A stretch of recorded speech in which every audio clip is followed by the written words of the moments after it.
అప్పసం power ఏంటో నాకు తెలవదాకుందండి. టౌన్లో ఎవరిని అడిగినా చెప్తానండి. మిమ్మల్ని చూసుకోమని మా ఎస్ఐ గారు పంపించారు. ఎస్ఐ గారా? 30 ఏళ్ళ సర్వీస్ అండి. కంటికి మెదడుకి పవర్ ఎక్కువ అండి. పెద్దోళ్ళు ఏం చెప్పినా షాప్లో చేసుకెళ్ళిపోవడం మొదటి నుంచి అలవాటండి. అసలు నేను ఎవరో ఏదో తెలుసుకోకుండా. అయ్యా నా పేరు శంకరం గారండి. ఇక్కడ 2 రోజులు ఉంచాలని ఇన్ఫర్మేషన్.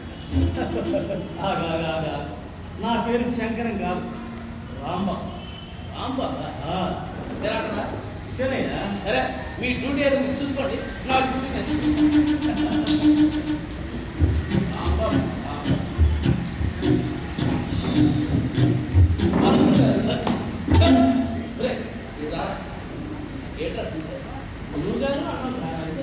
గుడ్ మార్నింగ్ అంతేనా? కానీ ఆ తర్వాత ఏడు చూసాను అడుగుతున్నాను. గురుగారు అన్నది డాక్టర్ కూర్చొని నేను ఇప్పుడు డ్యూటీలో ఉన్నాను, కనబట్టం లేదా?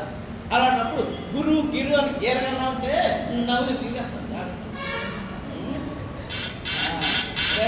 మన పేరేంటి? అప్పుడు చూడండి. ఓకే, అంతవరకు కరెక్టే. మన ఇంటి పేరు చెప్పు.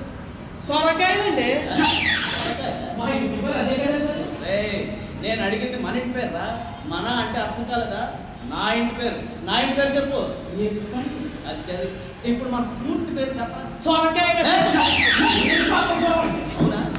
నిప్పు అప్పసం అంటే ఏంట్రా? నిప్పు అంటుకున్నా ఉంటే కాలిపోతుంది.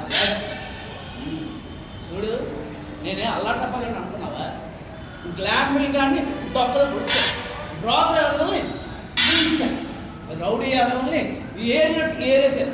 ఇక కేటుగా కొడుకుల్ని కర్ర నవ్వు తీసేశాను. నన్ను గురువు అంటావా? నీ డేటా సెట్ నా డేటా సెట్ రా. సార్ అని పిలువు. అర్థమైందా? బతికిపోయి నా పైవాడు నన్ను నెట్టాకు సార్ అంటూ, నా కిందోడు కూడా సార్ అనుకుంటే అట్టాక వెళ్ళేదా?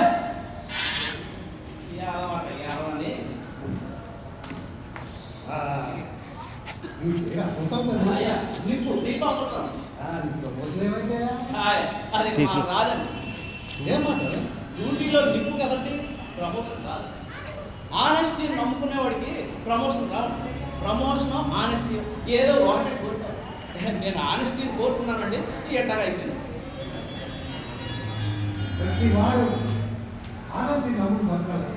ఏం చేస్తుంది అదే చూడు అప్పసామి, నిప్పు చూడు నిప్పు అప్పసామి.